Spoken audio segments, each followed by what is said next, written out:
Saat sudah mulai sadar, mulai merenung, terendap segala kesadaran, dalam keheningan itu kita merasa bahwa ternyata kita sudah batas itu kita lampaui, kita ternyata belum bisa ini, kita ternyata belum bisa itu, kita ternyata masih banyak kekurangan, kita masih banyak dosa. Misalkan itu hadir dalam hati kita, itu kita tidak boleh kok kemudian putus asa, kemudian kita berkecil hati, itu nggak boleh. Yang pas, yang benar adalah langsung berbesar hati, karena Allah, dengan kita menyadari seperti itu, Allah sedang menggiring kita pada pertaubatan yang nasuha. Kita digiring oleh Allah kepada keadaan yang lebih baik. Karena apa? Karena bisa sampai pada kesadaran itu saja, itu kadang-kadang butuh waktu lama. Jadi dinasihati banyak, kadang-kadang seringkali enggak menghiraukan, kadang-kadang tahu, paham, mengerti, tapi belum mengambil hati, belum mengambil perhatian.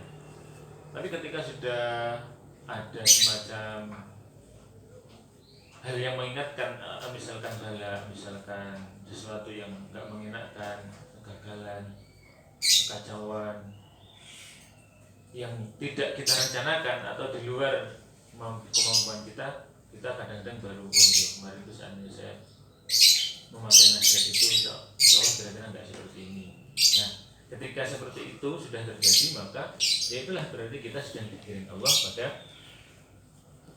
keyakinan, bukan kepada keputusasaan. Jadi harus inna rahmati dan lindungi itu dahulu dan Nabi, harus selalu kita ingat bahwa rahmatnya Allah itu mengalahkan amarahnya Allah. Maka kita harus yakin bahwasanya ketika kita sudah mulai menyadari itu, maka Allah sedang menyampaikan rahmatnya pelan-pelan. Jadi tidak memarahi kita, tidak. Kalau Allah memarahi kita, maka Allah akan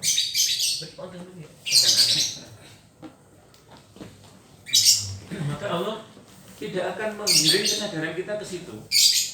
Biasanya gitu. Jadi dibiarkan melakukan salah, ya dibiarkan, melakukan kurang benar dibiarkan, ibadah nggak pas, nggak sah wudunya, nggak pas zikirnya, nggak pas baca Qurannya, itu dibiarkan terus, itu biasanya menuju ke Allah malah biasanya. Tapi kalau kita salah titik kok di eling ini bareng diingat-ingat, oh ya mau baru melakukan kesalahan, itu biasanya malah yang Allah sedang menyampaikan rahmatnya. Maka kita harus berbesar hati, nggak boleh malah putus asa, bertentara. Kalau jenibun innal mar'ata yuqbalu apa yuqbilu tadi? Yuqbilu. Kalau yuqbilu berarti fi'il mudhari'. Kalau yuqbalu berarti ismu apa? Fi'il yang berarti di. Berarti ini artinya tidak di. Tuk. Innal mar'ata sak temene wong wadon iku yuqbalu. Tuqbalu. Tuqbalu apa tuqbilu? Tuqbilu madhep. Iku fi surati syaitan ing dalem rupane syaitan, wa tuqbiru lan mungkur sapa mar'ah fi surati syaitan ing dalem gambare syaitan. Fa idza ra'a mongko ari kalami warasqa ahadukum kalau siji sira kabeh imra'atan ing wong wadon fa'a jabathu mongko gawakake sapa imra'ah ing ahad fayati mongko bese nekanono sapa ahad ahlahu ing ahline ahad. Fa inna dzalika mongko sak temene yakti ahlahu menuju mau iku yaruddu bisa balikake apa dzalika mau ma ing perkara fi nafsihi ing dalem atine awake dhewe. Rawahu Muslim. Imam Muslim meriwayatkan ini langsung dari Rasulullah.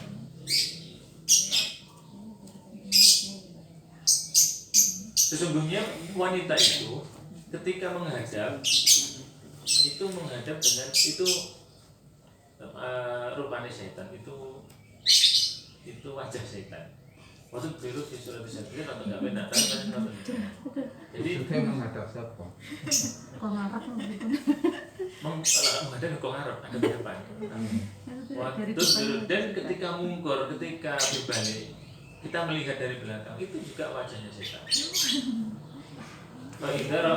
Sehingga ketika kita melihat ahadukum itu kan ahad itu laki-laki.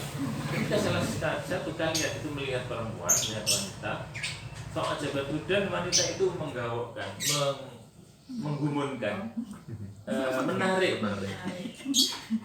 perhatianmu, maka sebaiknya kamu segera mendatangi istrimu. Dah boleh. Di situ mendatangi istri. Nah, fa'inna dzalika yaruddu ma fi nafsihi. Karena yang seperti itu, yaruddu itu bisa mengembalikan ma kepada sesuatu fi nafsihi yang dalam awak dhewe ne ahad. Akan mengembalikan sesuatu kepada sesuatu yang hak, sesuatu yang benar, sesuatu yang memang menjadi miliknya ahad. Jadi artinya wanita itu dari depan, dari belakang itu wajahnya setan. Kalau kalian melihat wanita, maka wajah yang Menarik. menarik, yang menggawokkan, yang menggumunkan itu, itu menggumunkan. Oh itu so. Gumun. Jadi gumun terus kok ayam di tamat nih terus itu parah. Yang akan dulu maka segeralah mendatangi istrimu karena itu sebenarnya sama saja. Sesungguhnya yang seperti itu bisa mengembalikan ma fi nafsihi.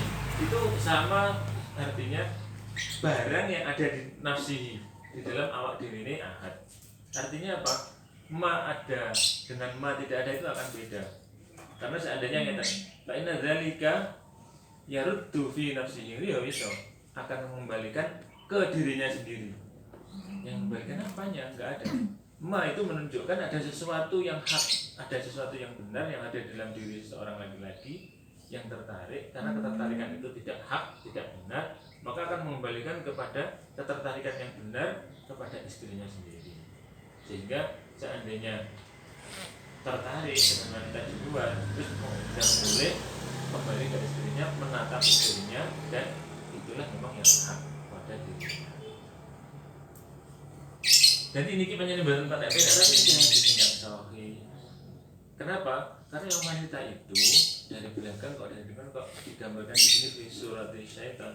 Karena memang laki-laki itu goda terbesar itu wanita. Tapi wanita goda terbesar itu belum tentu laki-laki, bukan? Karena dia adalah bagian dari dunia. Kan lagu Roma sama Kola Roma Irama.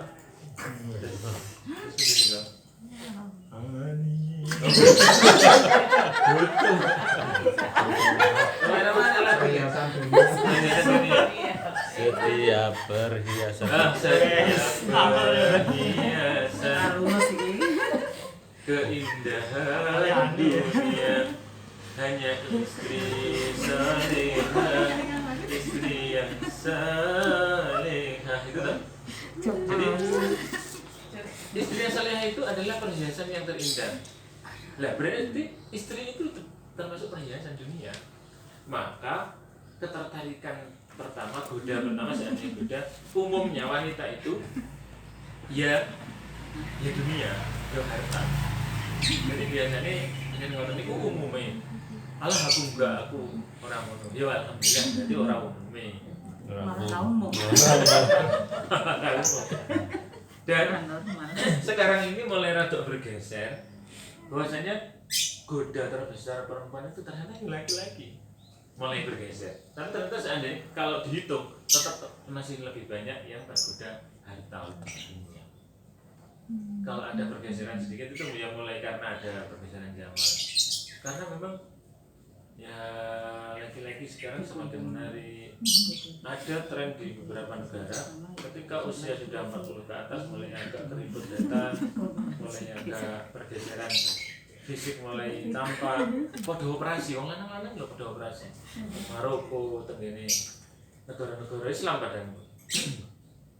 Apalagi di barat. Jadi penampilan fisik itu dijaga benar rupanya. Ya, Saiki di sini iya. juga ada Pak. Tidak hanya wanita, kalau wanita operasi plastik kan rada umum, rada pantas wajar. Ya ini laki-laki kok iso kayak ngono. Tapi itulah namanya pergantian zaman. Sehingga ya pantas kalau wanita itu ketertarikan kepada laki-laki itu lebih. Tapi biasanya sing ngono kuwi sing untuk ketertarikan pada harta wis tercukupi. Jadi tante-tante ngono kuwi. Sing wis ngurus cukup hartanya biasanya larinya ke sana. Nah, kita yang laki-laki ini di nasihatkan Nabi seperti itu. Kalau kita tertarik pada wanita, wis ndang ninggalin istrimu. Nah, ini permasalahan ini. Kalau yang belum menikah, Atau yang sudah menikah tapi yang belum menikah. kehilangan istrinya. Lah, itu permasalahan. Kon poso. Puasa. Kon poso. Makanya Poso. istri itu penting gitu kan. Jadi sebenarnya Oh, penting loh. Bahasa yang keras-keras. jadi Anu bau. tapi lek wis punya istri biasanya yang udah 1001 permasalahan akan datang. Mulai setelah punya istri tenan ya 2001 akan datang. Lebih banyak masalahnya. Maka ya itulah kita diajari bersyukur Wes karena tau. syukur. Ngono aja jawabannya. Jadi bersyukur itu berat. Makanya perlu dipelankan berpikirnya sehingga ketika pelan berpikir maka akan ketemu caranya, jalannya menuju bersyukur. Karena orang yang cerdas itu adalah orang yang bisa bersyukur ternyata. Kalau Nabi di hadis yang lain orang yang cerdas itu mandana nafsahu wa apa itu pokoknya artinya orang yang cerdas itu adalah orang yang memikirkan dirinya dan melakukan amalia dan memikirkan sesuatu setelah matinya nanti. Itu yang orang cerdas itu ternyata itu. Kalau dicari orang cerdas itu takrifnya pengertiannya cerdas itu bagaimana? Cerdas itu adalah orang yang mandana nafsahu, yang merenungkan mengetahui dirinya. Setelah tahu kemudian wa'amila ma ba'dal maut, dan beramal untuk sesuatu setelah kematian. Itu orang yang cerdas. Jadi orang yang melakukan perenungan pada dirinya, mempunyai keresahan kepada ibadahnya, mempunyai kekhawatiran terhadap diriku iki piye iso mati ki apa ya siap benar, mati ki ternyata ya orang dulu umur kapan ngoten-ngoten itu kepikiran. Itulah orang yang mulai cerdas. Nah kemudian ketika sudah mau melakukan pikirannya itu, oh berarti aku kudu amal luwe, kudu ilmu luwe, kudu yo merenung-renung luwe, kudu ndang beranjak berjalan, kalau perlu berlari banter untuk mengejar ketertinggalan. Nah, itulah orang yang cerdas begitu, untuk beramal setelah kematian. Karena keterangan-keterangan tentang kematian itu tidak banyak ditemukan di beberapa sumber-sumber. Karena apa? Yang banyak ditemukan di beberapa sumber, di media, di koran, di buku, di radio, dan seterusnya itu biasanya keterangan-keterangan tentang dunia, tentang kehidupan yang harus semakin baik terus. Lupa ada kehidupan yang juga harus semakin baik kelak nanti di akhirat. Dan yang dikampanyekan besar-besar di TV, radio, koran, keterangan-keterangan itu, keterangan-keterangan tentang dunia itu membaik di dunia itu, tapi kalau sudah mati ya terus piye, terus bagaimana? Membaik itu membaik untuk nanti di akhirat. Kalau kita yakin bahwa akhirat itu ada, kalau nggak yakin ya urusannya beda lagi, karena orang itu memang nggak selalu yakin. Kadang-kadang kita yakin tapi keyakinan kita lemah. Syekh Yusuf Qaradawi, Syekh Mesir itu mengatakan bahwa penyakit umat itu ada dua. Yang pertama gampang membenarkan. Yang kedua, gampang menyalahkan. Yang ketiga, du'ful yakin, kelemahan keyakinan. Itu bukan menunjuk, bukan menuju kepada orang di luar Islam, itu orang Islam. Yang pertama itu gampang membenarkan. Jadi enak opo wae sing krungu kuwi, oh bener lek ngono. Ngono kok krungu apa neh? Oh ya iki sing bener lek ngono. Engko krungu apa neh ngoten? Oh iki ya bener ternyata. Ngoten. Jadi gampang membenarkan. Nah, itu adalah penyakit umat. Yang kedua adalah gampang menyalahkan. Jadi nek barang sesuatu sing daerah pas, wah iki sesat iki. Ngono krungu apa neh ngono? Oh iki jelas nggak pas iki sesat iki, kabeh ngono. Karena dia mulai berjalan menuju pemahaman-pemahaman, mulai belajar ilmu-ilmu, tapi masih belum berilmu, mulai berilmu sedikit, namanya mulai, sehingga kabeh disalahne, pokoknya sing ra padha karo karepe disalahne. Lah niku nggih penyakit umat niku. Terus engko lek wis sing ketiga sampai niku du'ful yakin, keyakinan yang lemah. Nah itu umat Islam semoga tiga ini terhindar dari diri kita, sehingga kita tidak termasuk umat Islam yang berpenyakit. Nah itu semua membutuhkan perjalanan proses pendewasaan di dalam berilmu, berpengetahuan, berwawasan, berislam dan beriman. Karena apa? Karena memang berilmu, berislam, beriman itu untuk menjadikan kita menjadi berihsan, mampu untuk menjadi baik, membaik. Terus itu yang diperlukan di dalam kita berislam ini. Bukan mengumpulkan ilmu, mengumpulkan pengetahuan. Kalau lek wis berkumpul kemudian ya wis ngono tok mandek. Mboten dong, mboten ngoten. Berkumpul itu untuk bekal untuk dilakukan, sebagai bekal untuk sangu ibadah. Lah niki berbicara dengan sangu ibadah niki ilmu niki. Ya sekaligus menuntut ilmu, sekaligus menuntut ilmu niku ya ibadah. Menuntut ilmu sing wis ngibadah niku nggih membekali ibadah selanjutnya semakin benar. Ibadahnya semakin, amalnya semakin ilmiah. Dan ilmu yang terkumpul itu semakin amaliyah. Jadi bukan terkumpul tok kaya penjaga toko buku. Jadi yo wae ilmune tapi yo ora digawe penjaga toko. Terus ilmu itu, kata seorang bijak, ilmu itu orang yang menuntut ilmu kalau pada tahap pertama, pada tahap awal itu biasanya nanti akan muncul sifat sombong gitu ya. Kalau kuat berjalan lagi, nanti tahap kedua orang menuntut ilmu itu akan pada tahapnya gampang menyalahkan. Jadi kayak yang tadi yang penyakit kedua tadi, harus berilmu, terus mulai jadi paham, gampang menyalahkan. Karena yang 1, 2 ini masih melihat dirinya. Nah kalau kuat, mampu terus berjalan dalam bingkai thalabul ilmi, dalam jalan ilmu, maka itulah yang akan mengantarkan dia menyadari dia nggak melihat lagi dirinya. Maka dia akan disebut karakter yang ketiga ini adalah karakter yang ideal adalah dia menyadari keadaan dirinya. Nah, jadi pertama ketika orang menuntut ilmu itu penyakit pertamanya adalah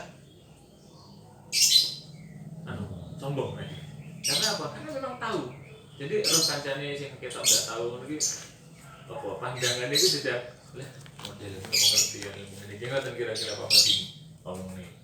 Nah, yang kedua itu akan muncul sifat gampang menyalahkan. Jadi, lek ngono itu keliru, orang ngono kuwi ngoten. Kira-kira seandainya dilahirkan di kalimat. Yang ketiga itu baru ini melihat dirinya itu ternyata digerakkan Allah. Jadi tidak yang dilihat dirinya, yang 1, 2 tadi dirinya yang dilihat, yang ketiga itu dia sudah mulai bisa melihat, menyadari dirinya bahwa dirinya itu diperjalankan Allah. Jadi nggak boleh lagi sombong, nggak boleh lagi menyalahkan, semuanya itu kehendak Allah. mulai ngoten. Nah, ketika sudah mulai tahap ketiga ini, perjalanan ilmu kalau persneling itu persneling mulai 3 4 itu mulai cepat gitu.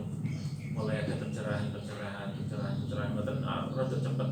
Sehingga disitulah ilmu itu akan terasa lazzatul ilmi wa lazzatul iman. Jadi lezatnya ilmu itu akan mulai terasa, lezatnya iman akan mulai terasa pada persneling ketiga ini. Jadi kalau pertama, kedua masih jegagik itu ramu enak. Jadi ketika kita merasakan diri kita kok tidak lingkungan merasa enak dengan diri kita, jangan-jangan kita masih jegagik gitu. Tapi kalau kita melihat bahwa kita itu kok orang lain merasa enak dengan kita, ya semoga ini perjalanan kita sudah mulai yang ketiga, sudah mulai menyadari, sudah mulai bisa melihat sesuatu dengan lebih luas, dengan lebih realistis.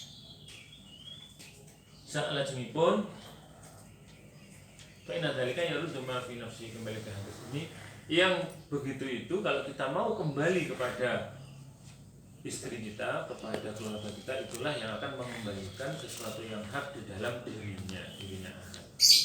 Sehingga keterangan tentang ketertarikan, keterangan tentang pengen misalnya pengen begini, soalnya jogo kok ayo akhirnya itu akan ya mudah-mudahan bilang kalau kembali ke istrinya dengan segera. Salajengipun ini sampai jam berapa? Jam 7:05. Oh iya, 5 menit lagi. Bismillahirrahmanirrahim. Innallaha sa'tamani Gusti Allah Ta'ala muhadir sapa Allah iku layang dzuru. Yakti temen ningali sapa Allah ilal kafiri maring wong kafir. Walayang dululan ora bersani sapa Gusti Allah ilal muzhi maring wong kang gumedhi. Walaqad hamalat lan yakti teman-teman mengku sapa Sulaiman Nabi Sulaiman ibn Dawud dan dari putrane Nabi Dawud arihu angin wa huwa utawi Nabi Sulaiman iku muttaqiun wong kang leleyangan fa jiba nggih fa jiba to Iya, Pak. fa aja ini kok uling apa ya Rabiah ini. oh dia hamzah apa a Aku. fa jiba kan Negara Islam. fa jiba mongko den fa aja kan Berarti Pak Aja anak aktif sama Pak Uji. Nek sama napa Pak Ali? fa aja bang ini Pak Aja aku. Nek sama napa? Oh, fa aku aja sih mongko gawa aki Nah, aku kok Pak Uji. mongko gawa aki wahtalalan dadi sombong dadi gumedhe fi nafsihi ing dalem awak dhewe Nabi Sulaiman faturiha mongko den uncalake sapa Nabi Sulaiman ala ati ing atase bumi roh bumi. Kanjeng Nabi dawuh niku ngoten. Sesungguhnya Allah Ta'ala itu benar-benar akan melihat orang yang kafir itu. Orang kafir itu akan dilihat oleh Allah kelak. Wala yang guru ilal musyi. Tapi Allah tidak akan melihat orang yang gede, orang yang sombong. Walaqad hamalat Sulaiman ibn Dawud, dan sungguh Nabi Sulaiman bin Dawud. Nabi Sulaiman itu putra Nabi Dawud. Nabi Sulaiman itu sungguh-sungguh dia itu bisa dibawa oleh angin, dan sementara Nabi Sulaiman itu ya leleyangan ngoten. Jadi kayak ngawang, mlaku-mlaku niku kendaraan Nabi Sulaiman itu angin. Dan kemudian itu menggawokkan, itu mengherankan, kan mentakjubkan toh, antakjub. Dan kemudian sombong dengan keadaannya itu, dia terheran-heran, dia takjub takjub dengan dirinya sendiri dan kemudian sombong kepada dirinya sendiri, atau rekan Allah nanti mongko dan mencalaki yang bumi. Jadi ini Kanjeng Nabi itu mengabari kita bahwasanya Nabi Sulaiman bin Daud pun, Nabi Sulaiman pun yang yang bisa mengendarai angin kemana-mana. Kalau itu beliau itu sampai sombong, kalau beliau itu sampai berlebih kepada dirinya sendiri, takjub, maka dia pun akan dilemparkan oleh Allah ke bumi. Karena itu bagaimana itu insya Allah. Sehingga itu menandaskan kepada kita bahwasanya kita itu yang masih apa kalau dibanding Nabi Sulaiman, belum bisa menaiki angin. Menaik kok sombong. Maka betapa pesan ini menandaskan bahwa sombong itu sungguh tidak perlu.